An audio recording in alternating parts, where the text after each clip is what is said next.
পারে এই আইনটা আনার চেষ্টা করছিল বিজেপি সেন্ট্রাল গভর্নমেন্টে, সেটা আনা যায়নি।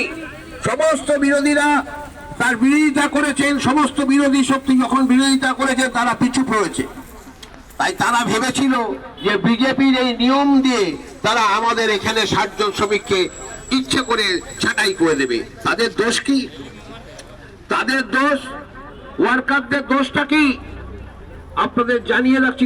দোষ হচ্ছে তারা কোভিডের দিনে টাকা পায়নি, এটাই তাদের দোষ। ম্যানেজমেন্ট তাদের টাকা দেয়নি, তারা টাকা জোর করে এসে নিতে আসেনি, সেটাই তাদের দোষ। তারা ম্যানেজমেন্ট বন্ধ করে রেখেছে, তার জন্য তারা দৌড়ে দরজা খুলে জোর করে খুলে নেয়নি, এটাই তাদের দোষ। এই দোষের ভিত্তিতে তাদের ছাঁটাই করা হয়েছে, অন্য কোনো দাবি অন্য কোনো কিছুর জন্য তাদের ছাঁটাই করা হয়নি। ম্যানেজমেন্ট তার হুইমজিক্যালি তার যা ইচ্ছা হয়েছে যে আমি ৬০ জন লোককে ছাঁটাই করে দেবো। আমরা একদিন বসেছিলাম যখন, তখন সে হঠাৎ করে বলছে একজনকে, তুমি তো ভালো কাজ করো।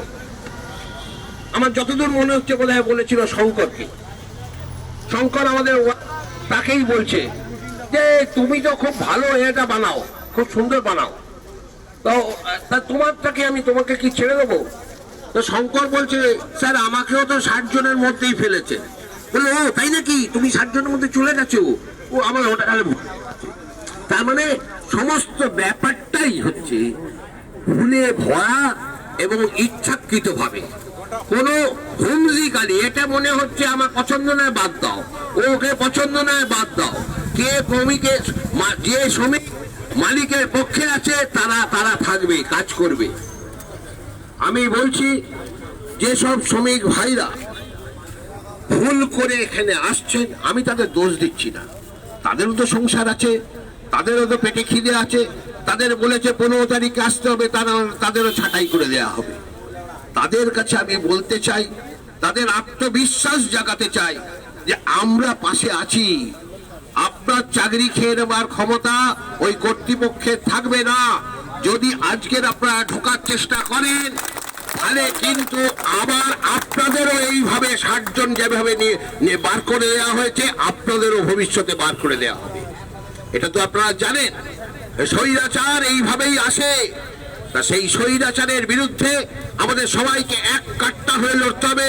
যাদের চাকরি চলে গেছে, যাদের চাকরি আছে, যাদের চাকরি হবে, সবাই মিলে আমাদের আশেপাশে যেসব ওয়ার্কাররা আছেন, অন্যান্য ক্লাবে অন্যান্য সংস্থায় যেসব ওয়ার্কাররা আছে, সবাই মিলে, আমাদের যুবরা আছেন, আমাদের পার্টির লোকেরা আছে, সকলে মিলে আপনাদের পাশে দাঁড়িয়ে লড়াই করব, কাঁধে কাঁধ মিলিয়ে লড়াই করব। দেখব আমাদের কর্তৃপক্ষ বেশি জোর না, আমাদের বেশি জোর কাঁধে। এই কথা বলে আপনাদের সকলকে সংগ্রামী অভিনন্দন জানিয়ে আমি আমার বক্তব্য শেষ করছি। বন্দে মাতরম। তৃণমূল কংগ্রেস জিন্দাবাদ, মা মাটি মানুষ জিন্দাবাদ। এবার আমি গ্রহণ করব আমাদের ভাইস প্রেসিডেন্ট শ্রী লক্ষণচন্দ্র দত্তকে, যিনি আমাদের কিছুটা উৎসাহ বাড়ান। বন্ধুগণ,